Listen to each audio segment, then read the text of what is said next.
Yo, so much tuning in from Hawaii. That's crazy. What's up, everybody? Hello, and welcome to episode 2 of GOT UYU. Tonight we have a very, very, very special guest. We have world champion Attach with us tonight from the Minnesota Rokkr. How's it going, Dylan? It's going well. Thank you for having me. I'm ready. I'm ready to have some good talks and have a good time. Sounds good, man. I'm looking forward to the same.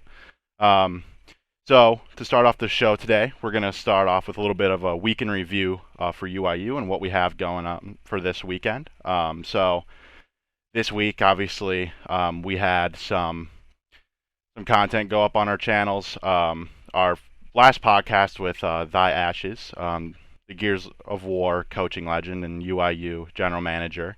That episode went up on Monday. We had some stream highlights go up this week.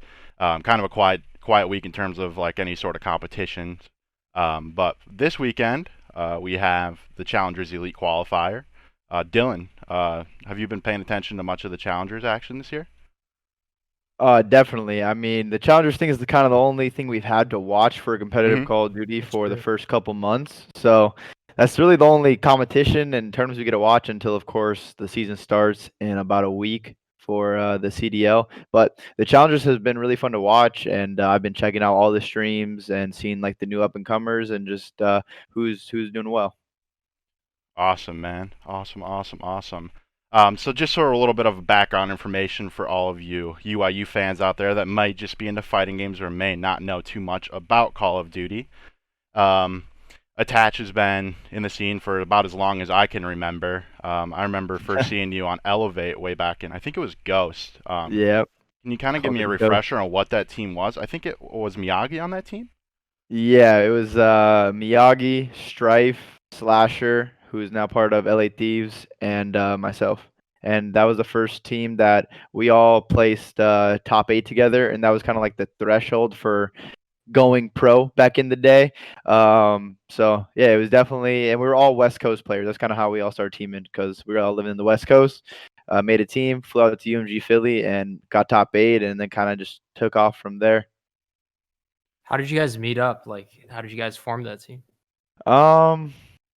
Because we were like just in like the West Coast community, so they were some really good players, and they all lived in like NorCal. I was the only player that lived in SoCal, and we kind of just talked through the community and figured out who like the best players were from the West Coast at the time, and that's just kind of how we got put together. And we had a crazy quad host in Call of Duty Ghosts, so for the first couple weeks we were just winning every online tournament on our quad host, and people didn't like it, but you gotta do what you gotta do. Yeah. I remember back in those days. Right after that, was that Curse Youth for you then? Or was there a team in between?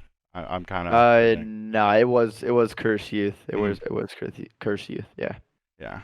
Hopefully, you learned to wallbang after that. Yeah, I had to make the joke, man. I had to. I've been working since then to get my wallbangs up. Mm-hmm. For sure. Yeah. And then after that, obviously, the long tenure on FaZe Clan, which is, what most people probably know you for. Outside of, I'm missing one. I'm missing an important one, actually. I'm missing your world championship team in Denial, man. I skipped right over it. Yeah, you missed two. The first one was Rise. Rise was like my first pro team that I would say I officially joined. My first like official pro team that I joined. And then on to Denial after Ghost into AW. Gotcha. That's dope, man. You were still in high school when you won the world championship on Denial, right?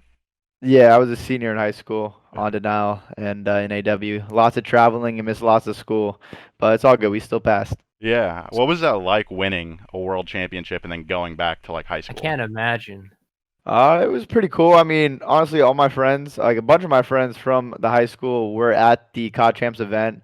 And one of the like security guards or the yard duties at my high school actually worked security at the event as well.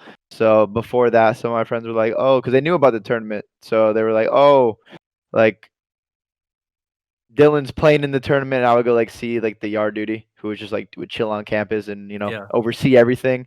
And she's like, "Oh yeah, I'm working there this weekend. Like I'll probably see you there." And I ended up winning it, and it was a great time. But honestly, after I won, I didn't like actually think about how difficult or how big that it was to win like a world championship, because like Mhm. that was my first tournament I ever won. So I was kind of just like, oh, it's just like, oh, I just won a tournament. Like, let's Right. go. I just didn't see the whole like ring and world championship thing for like till a while after.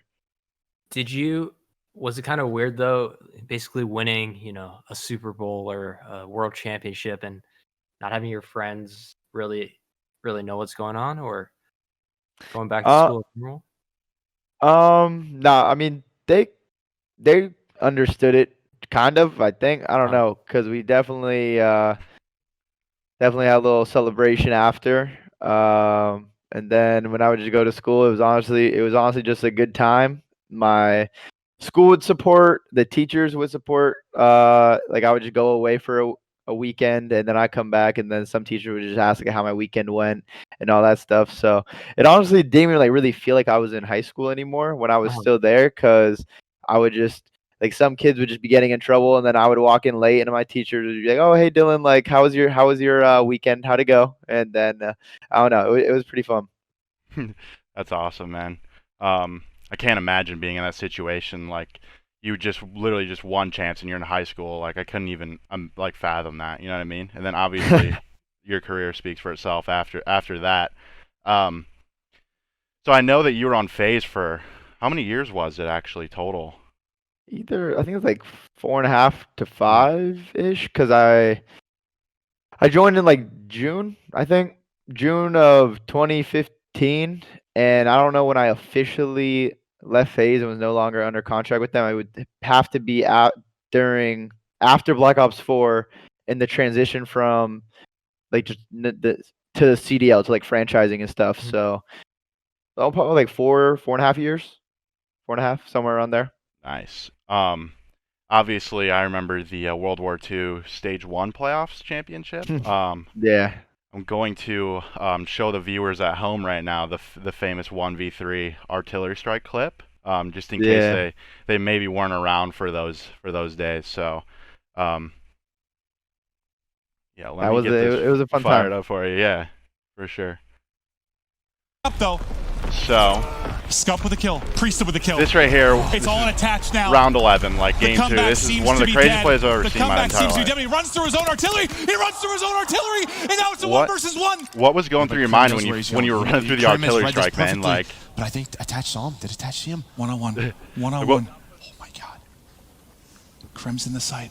Attached tracking back. Krim goes low on him. I think he might have saw him. Running around the Rosie. Attached to the other side. 20 seconds on the clock. Krim's got to find the kill or get this planted. Oh my god, Krim's hitting mid-map. Attached comes back. Here's the gunfight. Attached is able to win it. FaZe Clan up 2-0 with the one. What a play out of Attach Optic. They don't expect him to go around. But no one expects someone to just run through their own streak and flank them. So once I made it through my own streak, and I was really hurt from the streak, luckily I didn't die or probably be getting roasted because the play would be terrible. I just got a free 2-piece because shot 2 of them in the back, and then it just came down to the 1v1 between me and Crim6. And I played so many like 1v1 wagers, and just knew how to play those situations. So I was just super confident once it got to that point. I just had a feeling that was it. Like, there's no way you get the first 2 kills and make a crazy play like that and don't win the 1v1. So I was just really confident. yeah, I remember getting on my feet after watching that. That was absolutely insane, man. Legendary. Yeah. Then you guys obviously went on to win that tournament, which was, I mean, I myself as like a huge COD fan, I was getting emotional after that because it was, I forget how long it was been since a championship up until that point, but it was quite a while, wasn't it? Yeah, I think it was like 1,100 days or something, 1,000 days or 1,100 days, somewhere along those lines, I think. Yeah, for sure. It was just surreal, bro. That team was incredible. But I want to backtrack a little bit. So when you were first picked up on FaZe, kind of how did that team come to be? Like, how did you find yourself on that roster? Getting on phase, it was definitely a pretty crazy way it ended up happening, because at the time, our denial team was not doing as well as we could have been. We won champs, and we got second in an event, and then we got like 6, and then 6 again. So we kind of knew we just had to break up. And Clay and I were kind of like a duo on that team, and the whole team talked, and we just talked like what we're gonna do next, and it was time for us to just kind of go different ways and try and team with different people. And then when we hit up some players on phase, and they like was they like weren't down, but then 2 other players on phase heard that the other players might want to team with Clayster and I, and then it caused some like internal issues with the phase team, and then we ended up joining Zuma and Enable on phase. It was just like a really weird way how it went down with those 4, and then we ended up getting on phase, and we honestly kind of just found like instant success. We went to our first event, which was UMG Dallas, and we only lost 2 maps. I think we were like 24-2 map count. And then that just kind of carried that momentum into a couple tournaments. We won the London event after that. We had a bad event or bad showing in DC, and then after DC, we went on to win the season 3 playoffs and had another insane comeback to win that one. And this is really during like the heyday of phase. How did it feel to be a part of such a big, not just organization, but like a movement? Did you feel the significance of it when you got signed there? Or? Yeah, I mean, when you joined phase, or when I was on phase, phase was huge, obviously, Yeah. because it's ever since it blew up in like the MW2 days on YouTube, it's always just been growing and growing and growing and gaining more and more supporters every day, every single year, and for whatever, whether it be gaming, vlogs, lifestyle stuff, or anything. So it was definitely really cool to be a part of phase for so long, and then to be able to be successful under the brand as well. So they're kind of like cemented in their legacy, and you're kind of part of them for forever. Because whenever I go to events, or sometimes when I'll be out randomly, like when we used to go outside, people will come up to me like, "Yo, what's up? Are you phase attached?" And like, it's always phase attached. It's never just attached. It's never like denial attached or like it's always phase attached, because phase is just so known by everyone that that's just how it is. That's how people remember you. And it was a great time, and we had a really good run on phase, and I was able to make a lot of good friends, experience a lot of things. So it was an amazing time. Yeah, there's a picture of our CEO Jinhee. We were getting on a plane to go to Tokyo Game Show. She noticed. She's like, "I think that's attached." And I was like, "Attached from Call of Duty?" She's like, "Yeah, I think he's sitting up there." I'm like, "Go take a picture." And I think she did the days up with you. Yeah, I remember that. Yeah. How was that going to Japan for that? Because what were you doing? You were with the Rush Gaming Squad? Yeah, I did. There was something for like a Tokyo Game Show going on where it was like a gunfight kinda. They wanted a player from NA to go there, play in a little exhibition with some people, and it was kind of just a really fun thing to hype up Modern Warfare, because that was the same weekend the beta or was getting released for Modern Warfare. Because I couldn't play it. Yeah, I just went. I went, had a good time. I was only there for like a day and a half, and I knew the Rush people because I've met them like in the previous year. I went to Japan again for the Tokyo Game Show, but I stayed there for like I stayed there for like almost like 5 days, and so I did some more exploring with my friends and family, just going around Japan. But the second time, it was really just a quick little trip. Go there, play some Call of Duty, play some gunfight, and then go back home. So I was only there for a day and a half. But I knew the Rush people really well, and Yulara, she's like the CEO of Rush, and she kind of like runs everything for the team. She speaks English, which is really helpful, or I would have literally known no one there that spoke English. So I was just able to stay with them. They kind of took care of me, and we were just hang out with all the players and at the Rush house and have a good time at the Tokyo Game Show. Tokyo Game Show is like wild for someone who's never been there. It's like I've been to E3 as well. It's just such a bigger scale, right? It's huge. I remember seeing you on the stage. Like it was a big stage. You guys won that, obviously. I think we actually got second. I think we got second. You didn't win it? No, we got second. Me and Greeds. We played. I forgot their names, but they were part of like a good team over there. Yeah. And I think we lost like 2-1 map count or something in the finals, I think. And then there was like a little ring you won or something. I forgot what it exactly was, but we ended up getting second there. Well, shout out to the Japanese Call of Duty scene. I know that they have a pretty awesome scene over there. I always love seeing them come to the opens.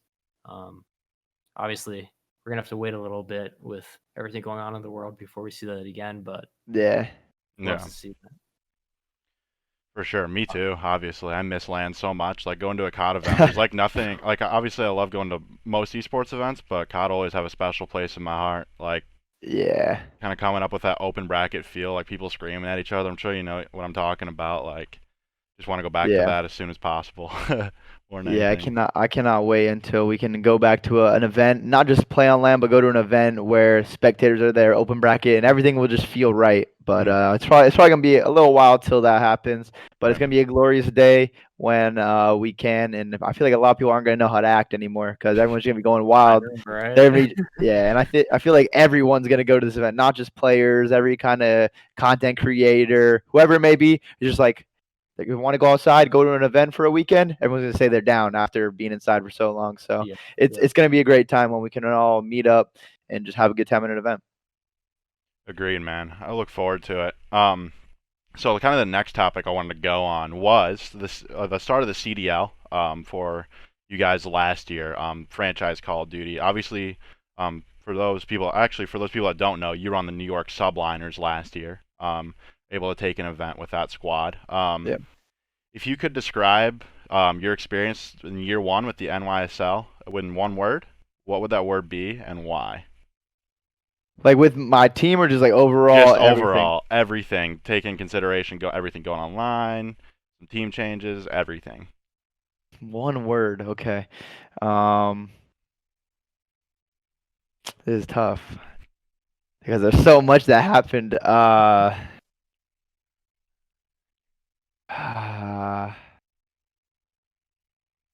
don't even know. I guess it would just be. Oh, I don't even know what the word is. Some maybe like Online? Like- I don't know. passion, Passion. because I definitely felt like we just went through a lot last year Mhm. internally with the team and inside the game and outside the game with everything. So it was definitely we just kept on going, and I was hyped we were able to get one win. But of course, it would have been nice to get more. We just couldn't put it together consistently to get more wins. So one was all right. Yeah, for sure, man. That's a great answer. I kind of got that vibe off you guys last year as well, for sure. But obviously, you are not with New York anymore, and you are on the Minnesota Rokkr. You know, kind of when the off season started and the Glacier rumors kind of started flying around, I think a lot of people expected you to be in New York with or not expected. They kind of put the The picture reunion. together, right? The reunion of you, Clay, and Zuma, right? Yeah. So obviously, going into off season, accuracy was going elsewhere. Was it more so that you felt like Minnesota was a better place for you, or was it something that team on New York just not work out? If you can explain that situation.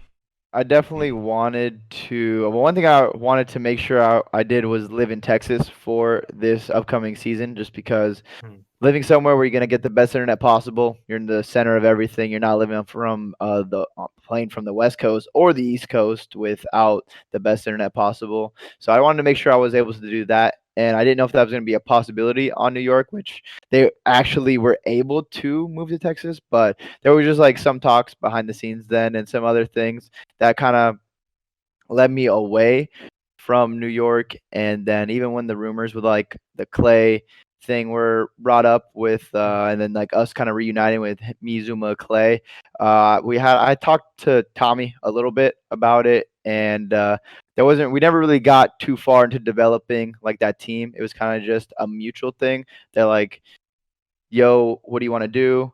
I'm like, I told them what I want to do, and then they're like, all right, bet. And then we kind of just both did our own things, and there wasn't really anything else that happened. And it was honestly just kind of easy. In New York, the organization made it pretty easy as well for the transition. So I was thankful for them, and the organization did a good job of taking care of us. So I was happy with my time being there, but I just felt like just trying to experience something new. Respect that, man. I respect that. You definitely have a great team in Minnesota, and I actually had the pleasure of working with the Rokkr Academy affiliate organization last year, and got to work alongside and talk to Brian, Jake, Jessica, and some other people at Minnesota, and I absolutely love that organization. Kind of, how are you feeling going into the year? How is practice looking? How are you feeling going into next weekend? We're definitely feeling good. Practice has been going well. Just improving consistently and just trying to make our game consistent across all game modes as well. And I'm actually liking this game a lot too. So I feel like the whole team is, and kind of the community in general. So that just makes it easier to want to improve, play, and have a good time. So everything's been going well for us, and we're excited to just come out there and do our thing and hopefully start the season off hot. Yeah, I look forward to it. I saw that match with Toronto. Actually, our first episode, or episode 0 of GOT UYU, we were predicting the kickoff matches, and I actually called you guys taking it Game 5 over Ultra, so I got 2 for 1 on that one. I was really happy, but yeah, I'll be picking you guys a lot going into this year. I really like the team. Really strong that you have team. around. Very strong team.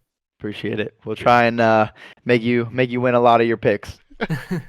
Make me look good for the podcast, huh? I appreciate that. So I kind of wanted to bring up, first of all, I want you to explain to the people that don't know what a GA is. And the second part of the question is, I know back in November you made a video, I'm pretty sure, talking about auto attack sprint and how you thought it was going to be GA'd. It was either that or a tweet. Do you still feel the same right now in this current meta? And how do you feel, like, just in general about that whole auto attack sprint thing that's going on right now? Yeah, to start it off, a GA actually stands for Gentleman Agreements, and it pretty much means when you agree to not use something, whether it be a grenade, a certain weapon, a setting, or whatever it may be. But that's what Gentleman's Agreement stands for. Everyone always just says GAs. And then with the auto attack sprint thing, it's definitely a really big issue, just because you can't facilitate if the player puts it on or not. So any player could have it on. So you kind of just have to trust people not to use it. And there definitely has been some cases where people have used it before in the past, are still using it. And it's either to the point where you got to just say, all right, screw it. We're going to let everyone use it. Right. Or they're going to have to make it so like it can be disabled in everyone's settings. Because if you're just going to have to trust people, someone's going to use it. That's just kind of how it goes. If people have the option to, like, try and get that little advantage, some people are going to take advantage of it, even if it's not even if it's frowned upon, they're going to do it. So that's the way I'm looking at it. They either need to be able to disable it in the settings or just everyone use it. So something that's pretty undetectable to even the spectator or to you guys, or do you guys kind of know when you see it? Nah, you can tell pretty easily in certain situations if, like, you're experienced, you've used it before, you know what it looks like without it. It's you definitely have to watch a lot of VOD though, just to make sure you're like being right, because you can't just see one thing and then just be like, oh, this guy's using it. You have to make sure there's like good solid evidence that they are using it. But it's definitely pretty easy to tell when some people are using it. Yeah, it's interesting. I mean, this is something that in other sports, like pro sports, right? Any competitive advantage someone can get away with without getting caught, a lot of times people take it. What's been interesting is to see it kind of go to the court of public opinions with, certain people calling out other people. Do you think that there's a room for maybe like the league to take a kind of judicial stance, like have a body that kind of regulates these things, or do you think it should be kept among the players? It should be kept among the players for sure, just because the players are the ones, and especially with Call of Duty, it's a new game every single year. So the players are the ones that are playing the game the most, learning everything about the game, finding the glitches, finding the best stuff, or whatever needs to be changed, just because of how many hours the players are putting in. So it's just really hard for anyone else that's on like the outside that doesn't play the game for 8 to 12 hours a day every day to kind of have like an opinion on it, because how are you going to tell the masters that this is not right, or this isn't that bad, or this isn't too good, just because they play with it every day? They know, and they're trying to find ways to exploit the best things they could find. So it's like, how do you tell the people that have been spending all the time to do that not to do that? It wouldn't make sense to not have the players in control. But then it just comes down to some people, of course, want to have the advantage for their set themselves or their team because it fits their team better. And then there's some people who just want the game to be good, but that just all comes down to like the person. I know earlier in the off season there was like some rumblings about a players union. What's your thought on that? Think that would ever happen, or? There was some talk about it. There was a couple meetings and stuff, but I don't really think it's getting followed through from what I know now. I definitely think a players union, it would have been good to do one a couple years ago, but maybe one day it will happen. I'm surprised it didn't happen after the last time because there was like a lot of people in on it ready just to make sure that the players are getting some what we think is fair treatment for us, and then not only for us but the generations after us, to make sure that there's kind of like some rules set in stone and things that so they don't get taken advantage of or whatever it may be. So I would definitely think a players union would be good, and hopefully we do one day, but I don't know when that's going to happen. That's awesome. Yeah. I hope so too. I think it's for the betterment of the space just in general. But I want to go back to the GAs because I just remembered the new patch that came out. There's preset classes. Is that meant to be GA form, the CDL Pro? And if so, is that what you guys plan on using for competitive games this year? Yeah, the preset classes that got added in are you're only going to be allowed to use certain weapons, certain attachments on those weapons, certain tacticals, lethals, and attachments on like the pistols, ARs, SMGs. And I'm sure that as like the meta changes, because with updates in Call of Duty, the weapons will change. So they'll be swapping new weapons in or swapping new weapons in, taking the old weapons that might not be as good anymore out. I actually think it's a pretty cool idea. So I'm interested to see how it plays out and goes throughout the season. But I think it could do really well. And there is a 3-gun meta right now, or like a 2 to 3-gun meta. And I feel like most people like the meta, at least that are watching the game. So it's good to have 3 guns instead of just 2. Yeah, I agree with that. I always enjoyed watching BO4 because of that. Obviously, the 3, it was really entertaining as a spectator. It's like 3 different speeds to the game. So I agree with that, and I see your point on that one. But yeah, next I want to go into some questions that I got on Twitter for you, Dylan. All right. So first we got from TSM Dragoon. Who are some of the top amateur players right now that could make some noise this year and potentially get picked up into the CDL? I feel like some of the people that would get picked up are, of course, the Western players because they've been crushing it in the challenger scene. And then the NY Academy right now, like DiamondCon was on that team with Saints, ProLoot, and then I think they added Glow Frosty, or I think Spart's on the team, and then they added Glow Frosty in place of DiamondCon after he got called up. But that team is probably the second best challengers team, or at the moment the best because they won the last tournament. But we'll see how the next one goes. We need like a face-off between them and Western because they're the 2 champions now. But I think the NY Academy and then Western would be like those. Those are the top players in the AM scene right now. Yes, sir. The next one is actually from our very own UIU Karina.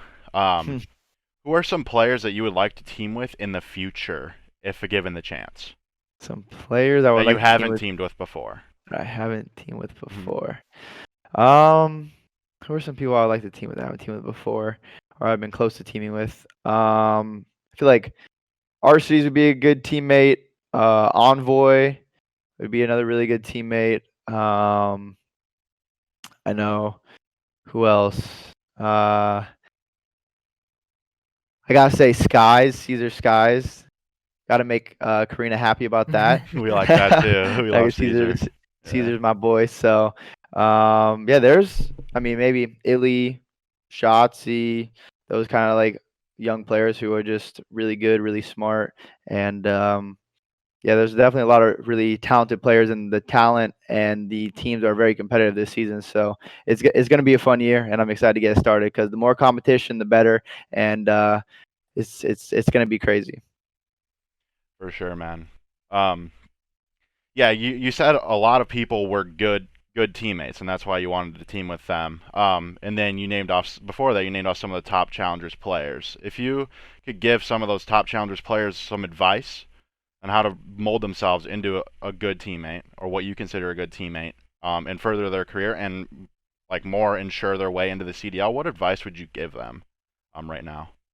So yeah, some good advice would of course have to be always try to show up on time to like practice. Don't be sleeping past consistently. You're always being that guy that's showing up late. Make sure you're watching VODs and improving your game and also your team's game. If you see someone else making a mistake, be able to point it out, but and then help them. And then hopefully your teammates will do the same to you. So of course, watching VOD is very important. Showing up on time, and then making sure you're doing everything in your power so you could be the best player for the team, and then that will in the end help the team, and also helping your teammates be the best players they can be, and pushing them to be the best players as well, but not being like toxic about it or anything, because there's definitely times when team arguments or anything can get heated. What we do is definitely intense, and there's a lot of heated moments that could go bad. So you want to be able to just be able to have conversations with people in a normal tone, and be able to work through it, because you're going to run into a lot of arguments and mistakes and things you got to fix in your game, and that's going to happen at every stage of the game. Whether you're the best team in the game, you're going to still have to find ways to improve. So being able to work through that is going to be very important, because there's only so much time we have in Call of Duty and so much limited time for the game we play for this season. So it's just very important to improve and get as good as possible while you can. Some great advice. And you know firsthand, because you guys brought on probably one of the great amateur to pro success stories of last year in Mac, coming in and just really tearing up the scene. Yeah, no, Mac was a beast. It definitely felt like we got some new kind of like energy when he joined, and I was happy to see him do well and still do well, and it was just seemed like a good fit for our team, because before none of us ever actually talked to him before we picked him up, so we're just like, hopefully he's a good kid. He's normal, and he's nasty at COD, and he was really funny. He was nasty at COD, and he's a good person. So he was honestly a good person to have on the team. So how did you guys? None of you had ever talked to him before. How did you find him? Or just kind of what you hear through the community from some people in like the challenger scene, that he's pretty good. I know he went to the Minnesota Open event. He got like second on LAN, and he was playing pretty well there. So that you can see him doing well on LAN, and usually if you're good on LAN, that means you'll be pretty good online. And he definitely helped us improve a lot and learn the game and take an event win and just become a better team overall. That's awesome. Yeah, I would definitely chalk him up as a good example of what you talked about and being a good teammate, if that's the case. So, look forward to seeing big things from Mac, obviously, going forward. Next, we're gonna get into some fun business here, Dylan. Yeah. So tier lists have kind of been a big thing recently in the Call of Duty community. A little bit of a controversial thing. Some people getting their feelings hurt, maybe rightfully or wrongfully so. So we've got kind of the hardest tier list, I think, ever. All right, I'm ready. All right. So basically, what I'm going to have attached to is I'm going to have him rank himself based off of Call of Duty skill. We have a bunch of different versions of attached throughout the years. So yeah, this is Dylan's turn to kind of shine and put himself where he feels needed. What do you got here? Wait, chat says we still can't hear anyone but you, Hunter. Oh, we can hear him now. Hello, we can hear. It's good. Okay, people are saying we hear him. It's good. Yeah, I didn't. Okay, we're good now. We're good now. All right, let's go. So, first off, let's start with denial attach. We'll put that S tier for sure. S tier, world champion, right there. Yeah, it was a solid year for AW, and that time on denial got second. Well, when we got our new team, we got second first, but overall solid time. With the New York subliners attach, I'd probably put in I'll probably put in I'm trying to think. It's like a mix, just like a B plus, because like I definitely liked MW and was good at it, but I wasn't able to like do or play how I wanted to fully. So and like kind of held me back and was able to like show my potential from all the time. So I'll probably put New York Sub Attach in B. And then when it comes to phase attach, I mean, that was a really long time period we're talking about. So AW were amazing. BO3, we weren't that good. IW, we were really solid. Got top 3 a bunch. T2 once, and then we wanted. So I probably got to put that phase attach in like A. Probably put phase attach in A. EG attach, I definitely would put in B. Like I was absolutely fine when I was on or EG, but we weren't getting the placings and stuff. So if you ain't winning or doing well, even if you're playing really well, you can't really rank yourself that high. So I'd have to put myself in B on EG. And then baby attach, I'd probably put baby attach in C. You know, I wasn't fully developed yet. My COD smarts, my skills. So yeah, probably in C. And I was probably raging, breaking a lot of stuff and throwing a lot of stuff around my room when I was getting choked. And to finish it off, Minnesota attach. Hopefully can one day put an S, but for now we're just gonna have to put an A because I feel like Black Ops 4. Cold War has been going pretty well so far. Been enjoying it, been liking it with the team, and been playing pretty well. So if I can keep improving, maybe can put it in the S tier one day. But for now, we'll leave Minnesota attached just in A. I like it. Perfect. Yeah. Humble with room to grow there. Of course, always. But you were talking about raging with the younger attach. I remember that video you tweeted out yesterday where you threw. you threw. Yeah. I don't even know what you threw. What did you throw? I threw my controller. It was broken after that for sure. It did not survive. And then I got mad because I'm like, oh my god, I just broke my controller. Then you get like re-mad again, and it was bad. But yeah, that league play, online internet, terrible servers can be stressful from time to time. It'll get a best team in the ranked playlist. League play is making a comeback, so. Yep, I'm excited. It gives us something to do, something to stream, something to play. So I'm gonna have a good time for sure. Awesome, man. Hopefully we can get some of those cheaters out of there. Did you actually catch word of that Moss program that has been talked about a lot in the COD community today, or it could have been a couple days before? But basically, it's a program that takes a screenshot of the files on your computer every 60 seconds. So a lot of amateur players are going to be trying to enforce people to play with it on because it's like the best form of anti-cheat we could have. Yeah. Obviously it's not going to be perfect, but going into league play, hopefully we can get some true ranks going up in there. So it's better for content and everything. Yeah, definitely. I hope league play isn't going to be ruined by hackers and they're all just at the top level. But that's definitely good for the challenger community because it's happened. We've all seen it where teams have lost to hackers, and it's just not fair when they're trying to win tournaments, make money, start their career, build up, and one day go pro, and then someone's just cheating and just cuts it short. And who knows?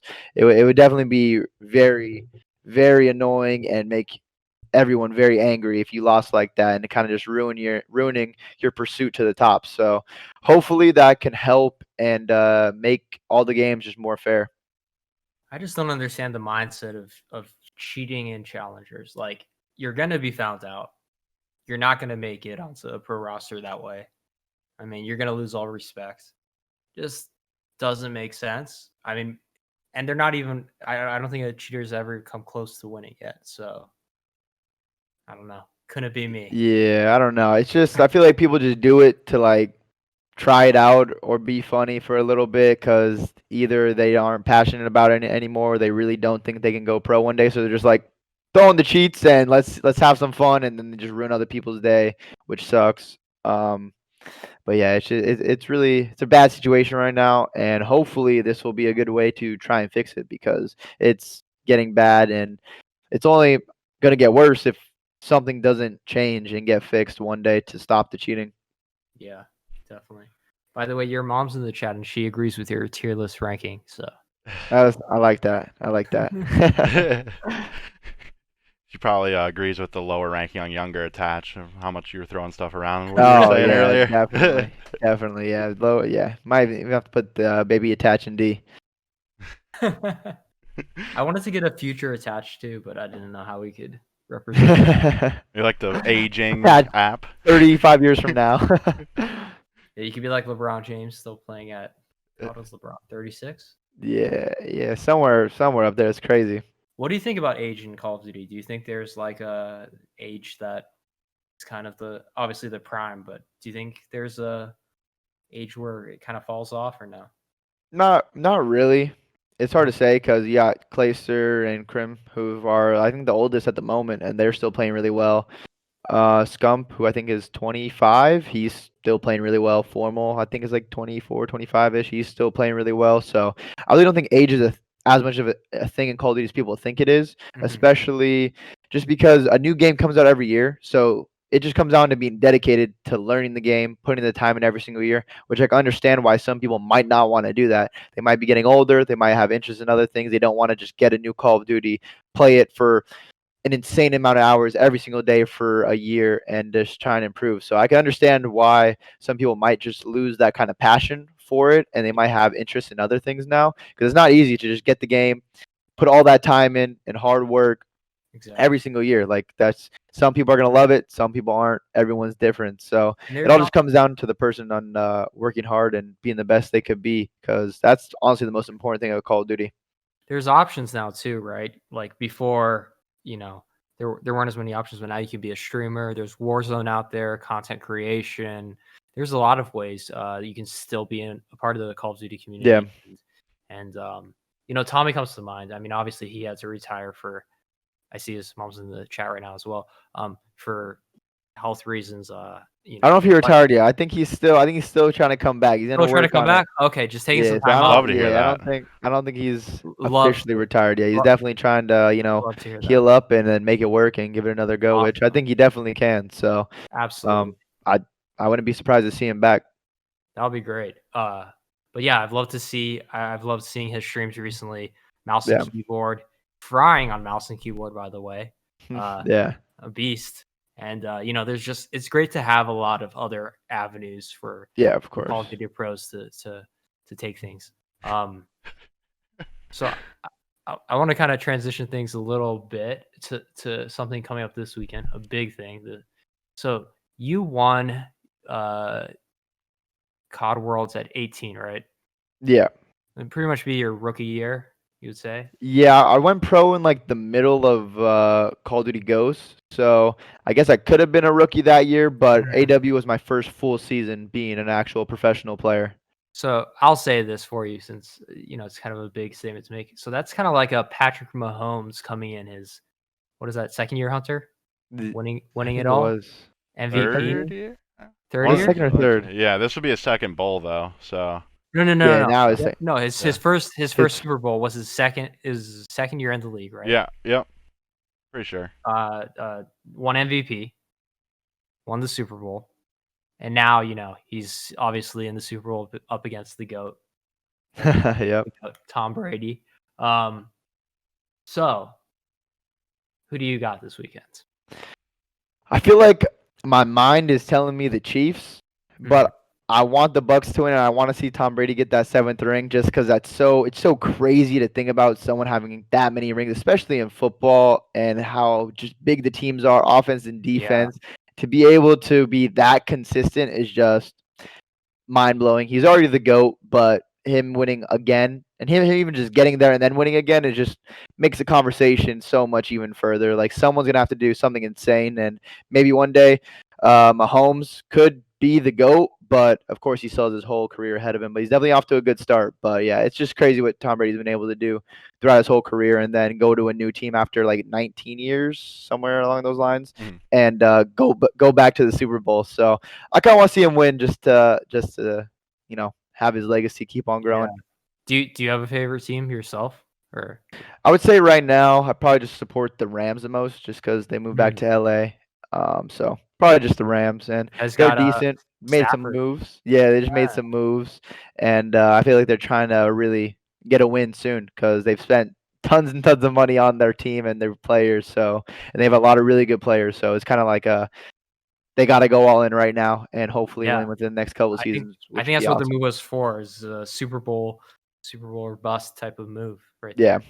Mm-hmm. So we asked this question last week. I'd be surprised or interested to hear your answer to this. Who do you think is the Tom Brady of Call of Duty? I'd probably have to say the GOAT of Call of Duty right now would probably be Crim6. But Crim6 just for his like just consistent winnings, being on the dynasties, 3 world championships and all that. I'd probably have to say Crim. So for you and your GOAT rankings, it's basically world championships and consistency over consistent wins and world championships. I'd probably put, if I had to put number 2, I'd probably put Scump as number 2 behind him, just because he's been so consistent as a player himself. He has a ton of wins. Yeah, he only has 1 ring, but he's done really well at the COD champs. Of course, it would have been better to win and get more rings, but Seth has just been very consistent as a player and always on consistent top teams throughout his career, and he's been playing for so long. So I feel like I would put him up there in the 2nd spot. That's awesome. Yeah. Where do you fall in the Jordan LeBron debate? Speaking of the Jordan LeBron debate, it's a funny debate. It's kind of like just a meme nowadays, I feel like.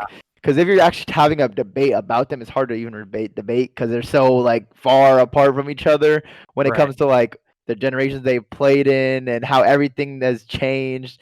So I feel like they're definitely the GOATs of their period. But LeBron's still playing nowadays. He's still very young. So you gotta, if you're young watching the NBA or sports right now, you gotta rock with the youngins. You gotta rock with LeBron. So yeah, LeBron's definitely the GOAT by far. It's not even close. Agreed. I like that answer. Agreed. I love LeBron.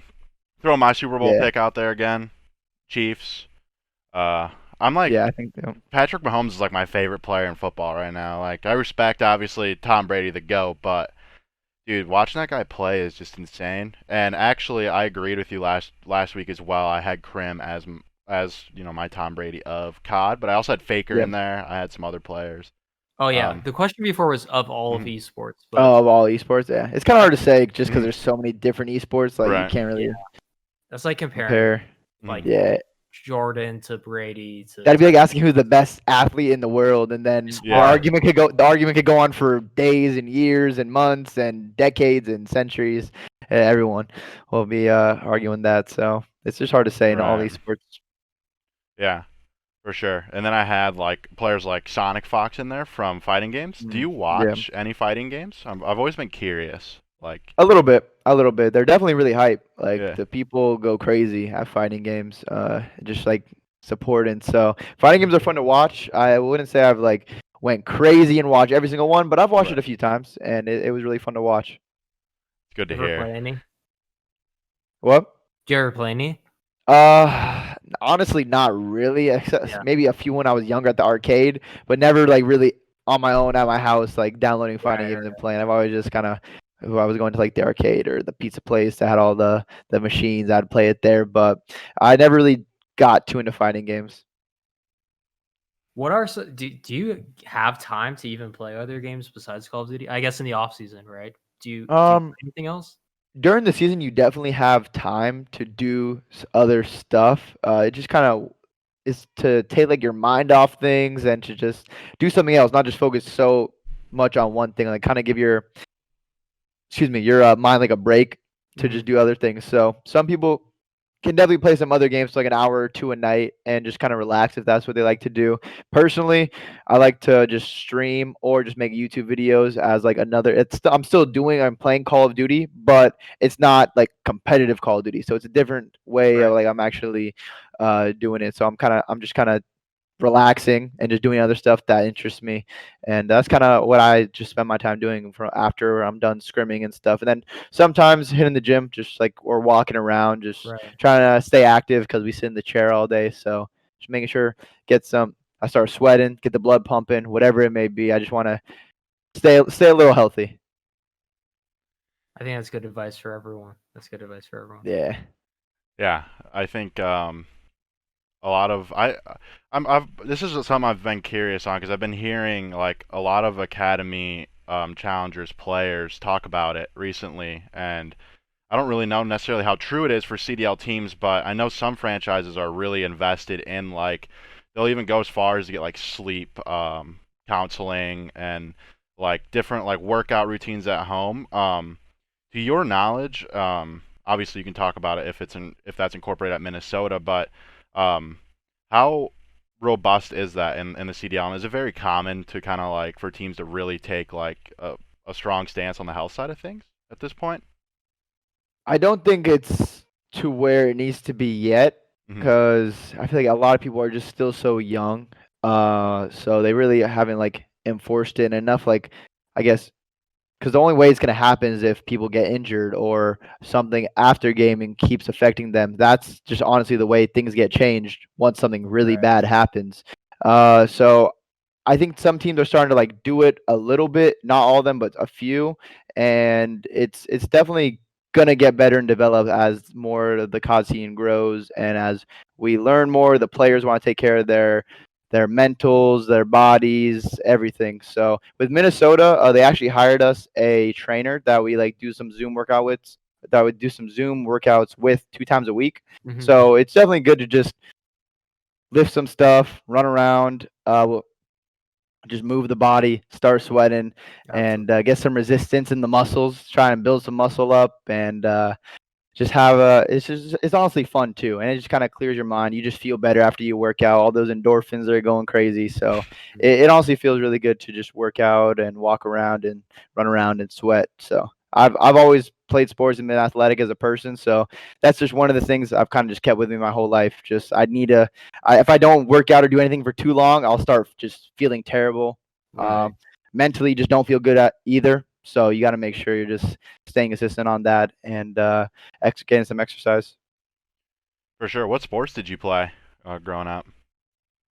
Baseball and soccer, pretty much like my whole life since I was like super young, and then I had to like make a decision at like the middle point in my, or I guess the middle point in my life for now, between soccer and baseball, because I was always like had like all stars and travel baseball teams like after the regular season. So I had to choose between that and like going to like soccer and joining like a club team. So I just went with baseball, and I just played that. That was kind of like my main sport for a very long time. And then Call of Duty became the main thing I was doing, and then I chose Call of Duty over baseball, and now we're here. That's awesome. And you obviously had parents to support that decision. That's really cool. Yeah, they're definitely they were pretty supportive when I was younger. I still did get good grades and do my thing and go to practice and all that. But now after, they're super duper supportive of everything I do right now. It's definitely paid off. Yeah, no, they help me out a lot. The support, it feels good, it keeps me going, and it just definitely helps out a lot when it comes to like random stuff I need help with. Awesome. Yeah, I love to hear that. Always see Mom Attach active on Twitter, which is amazing to see. I love that. Yeah, she is everywhere. She is everywhere. Twitch streams, Twitter, Instagram. You'll see her. Love that. At the events whenever they come back, yeah. For sure. So I kind of just have like one question that I always kind of wanted to like ask a pro that's kind of been around for a really long time. But kind of like you started back when COD was pretty grassroots and Ghost, right? Or you actually started competing in BO2, right? Yeah, the first time I went to a major LAN was BO2. Yeah. Gotcha. So you've been around for quite a while, and you've seen the scene grow, from you were at a very young age then till now, right? What is your favorite like moment in not necessarily in your career, but just in Call of Duty in general? Was it like franchising? It can be from your career. I'm just kind of like wondering, like over those years, what's the one thing that kind of sticks out to you that's like something? It can be multiple things actually that you'll obviously be able to take with you for the rest of I think there's kind of steps with it, because when it comes from I actually went to a Black Ops 1 event at MLG Anaheim where I spectated, and there was probably like 50 people in the stands and like the other games that were there, because the MLG events used to have Call of Duty, they would have like StarCraft, they'd have some fighting games, and it was all in one venue, and it was just lit because this crowd would be roaring, this other crowd would be going crazy. So then you just be like, what's happening over there? And you try and go check it out. So to see it go from like 50 people watching in the stands to in Black Ops 2 when they started like filling out MLG Anaheim and the stands were completely packed. It was awesome. Then to, of course, getting some financial backing for the players to when salaries became a thing. And like, I would say it was normal for everyone to be salaried in late Ghost, early AW. I would say early AW is when like everyone was salaried, and it was like $500 to $750 a month per player. So it's not like anything crazy, but it was a start with like a big moment because now people can start. It's starting to be a real thing. They don't have to go to school or do another job. They can start playing Call of Duty and actually making some money on the side, except for just going to events and winning the events as the only way for you to make money. Right. So it's the first like Black Ops 2 moment, getting a small salary and like end the Ghost AW, and then going to what was like the first. I feel like probably going to the Forum was really cool in like Black Ops 3. Oh, yeah. Like going to such like a historic venue and such a big venue that has had crazy concerts and lots of sporting events for years was a really big moment to just to know that it's like a real thing and it's still growing and people want to see it and do well. And then we went to a couple other big arenas like the Amway Center. We had a champs there before, and that was awesome. And then now with franchising, I think that's a really big step because there's like definitely this is a career that's something you could do, focus on, because you're making money, that salary to give you the time to put all your time into Call of Duty and put all your focus in there instead of having to like work a job or go to school and then do Call of Duty on the side. So it is a career now with like health benefits and financial security, which is definitely very important for everyone. So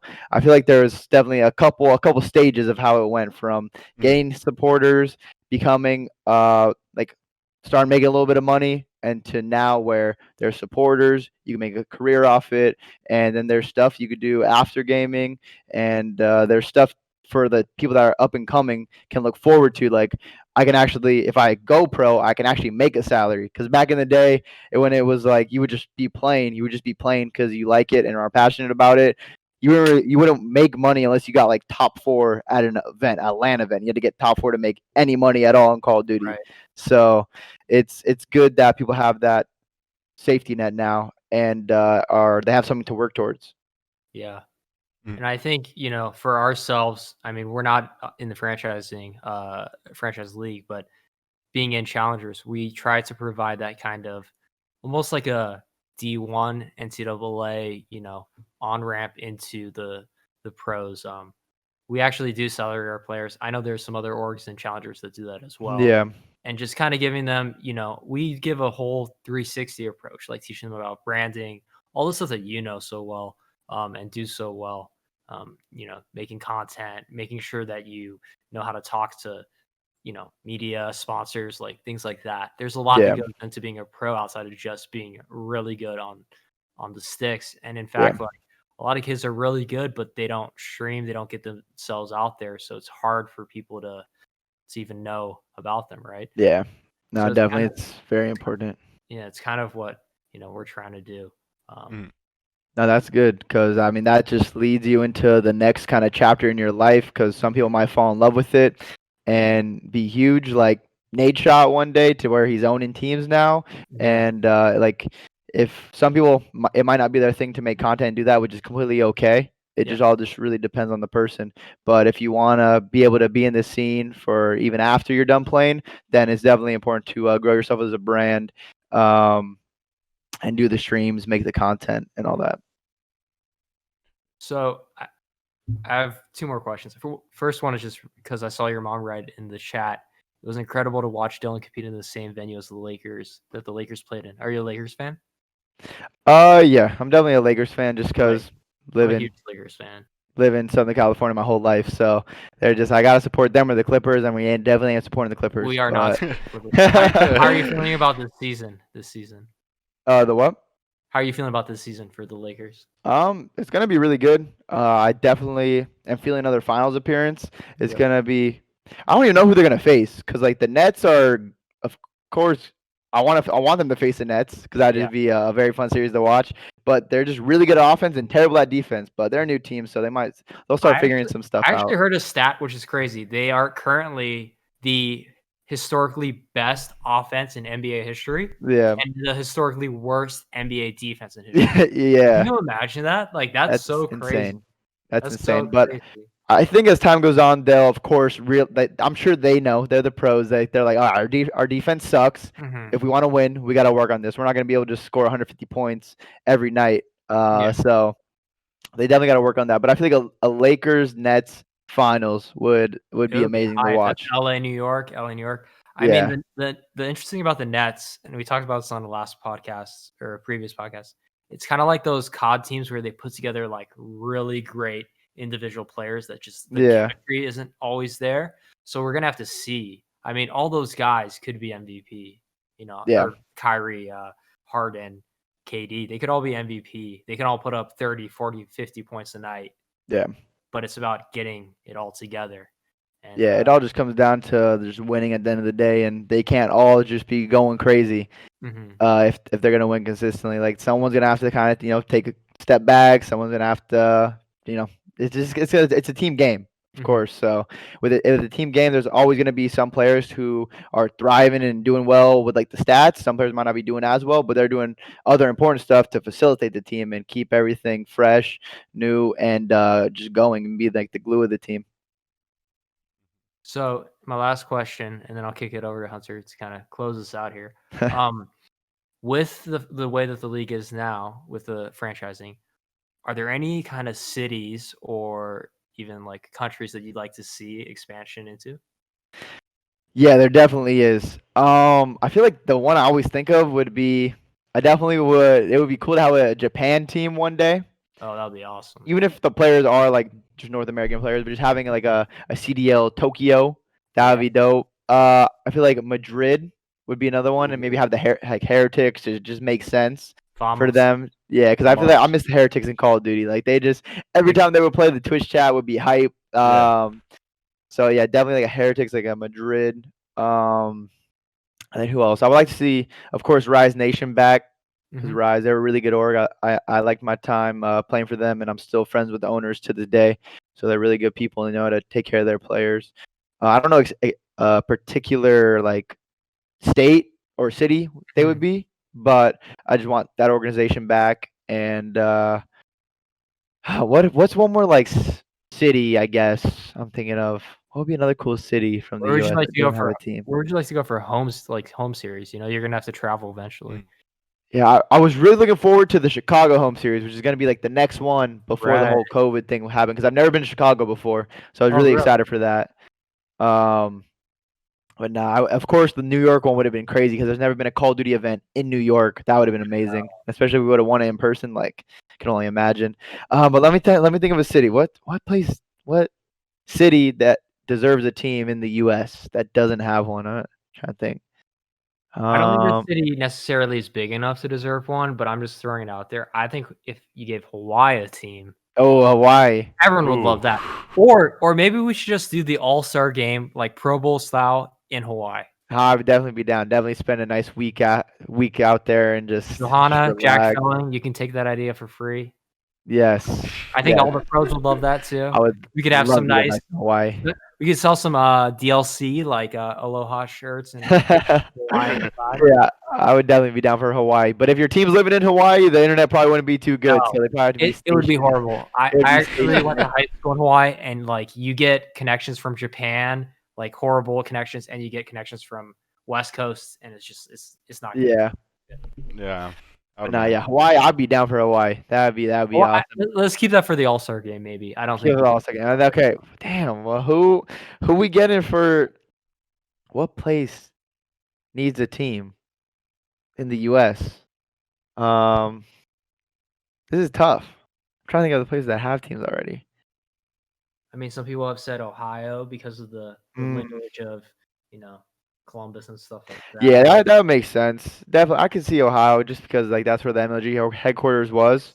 San Francisco or San Francisco. NorCal doesn't Ooh, have a team. Boston. yeah, Boston, Philly. honestly, probably Yeah. like Philadelphia would be a good one. Mhm. Philadelphia and San Francisco are probably like two of the like biggest cities that don't have teams. So I could definitely see those two. Travis- Vegas would be a good one. I like Vegas. Yes, Yeah. Houston. Those are both Yeah. good, yeah. Houston, yeah. So any of like those four, like some of the big major cities, but I definitely think Vegas would be awesome. Have a team, just having an event in Vegas again would be really fun. And then they would have a gaming team. They would have, they got the hockey team. Raiders. They got the fighters. They got the Raiders. They just need a baseball team after that too, and then they'll have everything out there. So yeah, Vegas would be cool. Vegas would be dope. I agree. Mob Dad, let's go to Hawaii. Let's go. I'm down. After the COVID. hopefully Yes. hopefully they do take our idea on that because I would love to. Wow, yeah, that'd be incredible. Yeah. I'll send an email out. You gotta get that in the works. I'm down to need to spend a nice couple weeks in Hawaii for sure. For sure, me too. But yeah, I want to first thank Attach for coming on the podcast with us tonight. It was awesome, my man. I really do appreciate it. I know you're busy with the season coming up, but it was nice to get to pick your brain a little bit on some topics and actually meet you. So thank you. Yeah, it was nice to meet you. Yeah. Where can everyone find you on Mhm. social media? Where's your Twitch and YouTube and all that? The best way is to find me on Twitter, Twitch, YouTube. You can just type in Attach, or on Instagram too, ATTACH. And then my TikTok is Attach Dylan. My TikTok manager absolutely kills it with the content on there. Are you on the TikTok grind too? Ooh. Yeah, I got a TikTok manager, CJ, who just kind of edits takes that stuff from my YouTube videos and my streams and puts it on like the TikTok format and does all that. And it's been doing pretty well. So that's where you can find me across all social medias. But thank you guys for having me. It was fun. Had a lot of good talks, and it was a good time. So hopefully everyone listening enjoyed it. They liked this video on whatever platform they listened to it on, and they had a good time with us. Agreed. We will be live again for episode 3 next Friday. Time to be decided, and guests will be announced this upcoming week. So look out for that. Drew, any final words for the wonderful people at home that joined us tonight? Thanks for tuning in, and thanks again to Attach. I know we've crossed paths a few times. I was looking forward to seeing you more, last year and this year. Yeah. But, Yeah, it is what it is. One day. We'll cross paths soon, and good luck Yeah. this year, man. We both, Hunter and I, have talked a lot about your team looks really strong. I think you guys are right up there at the top, and we'll be rooting for you. Thank you. I appreciate it. Yep. Hopefully we can make it a good year and a great year and turn a lot of heads. Yeah. For sure. All right, guys, that concludes this episode. Once a final time, thank you for tuning in. Really do appreciate it, and I hope you all have a wonderful night and a wonderful weekend. Until next week.